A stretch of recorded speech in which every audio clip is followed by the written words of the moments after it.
ইতিহাস মুছে ফেলতে চায় তারা, এ সমস্ত ইতিহাস ভণ্ডলে নিয়ে যেতে চায়। তাই তো তারা আজকে শাহজাহানদেরকে প্রজেক্ট করতে চায়। কি হলো শাহজাহানদেরকে নিয়ে?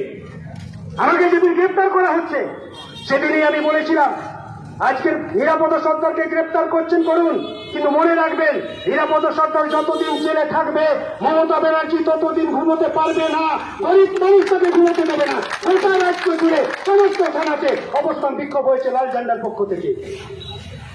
আস্তে আস্তে ওরা টের পাচ্ছে, বুঝতে পারছে যে সন্দেশখালীর আন্দোলনকে তারা ঘুরিয়ে দিচ্ছিল, সেই সন্দেশখালীতে আজকে গরিব মানুষ যাচ্ছে, হিঙ্গলগঞ্জে গরিব মানুষ যাচ্ছে, হাড়োয়া মিনাখাতে গরিব মানুষ যাচ্ছে, হাসনাবাদে গরিব মানুষ যাচ্ছে।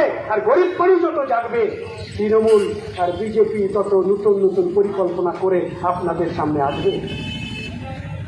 মনে রাখতে হবে আমাদের স্কুল বন্ধ, পাড়ায় পাড়ায় স্কুলগুলো বন্ধ, স্কুল খোলা যাচ্ছে না।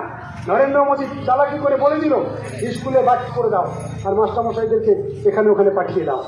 স্কুল বন্ধ কেন? বাচ্চা নেই কেন? কে জবাব দেবে?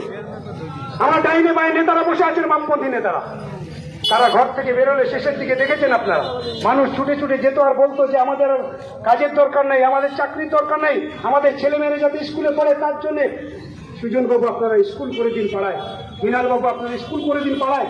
পাড়ার ছেলে মেয়েদের ওই স্কুলে জায়গা হচ্ছে না, একটা স্কুলে 500-600 বাচ্চা, আপনারা আরেকটা স্কুল করুন। স্কুলের চাহিদা ছিল, স্কুল হয়েছে, হাজার হাজার স্কুল হয়েছে গ্রাম বাংলাতে, স্কুলে জায়গা হতো না, একাধিক স্কুল গড়ে উঠলো। আজকে স্কুল আছে, বাচ্চা নেই, তাহলে কি লোক সংখ্যা কমে যাচ্ছে? লোক সংখ্যা বাড়ছে না কমছে? লোক সংখ্যা যদি কমে যায় তাহলে স্কুল কমবে। তাহলে আজকের 11 সাল থেকে এই পর্যন্ত হিসেব কি বলছে? লোক সংখ্যা কমে না বাড়ে? বাড়ছে, কিন্তু স্কুল কমছে, স্কুল মার্চ করে দেওয়া হচ্ছে, কারণ স্কুলে বাচ্চা নেই। ওরা খুব ভালো করে জানে 100 দিনের কাজটাকে আটকাতে পারলে এগুলো সবই তামাদি হয়ে যাবে।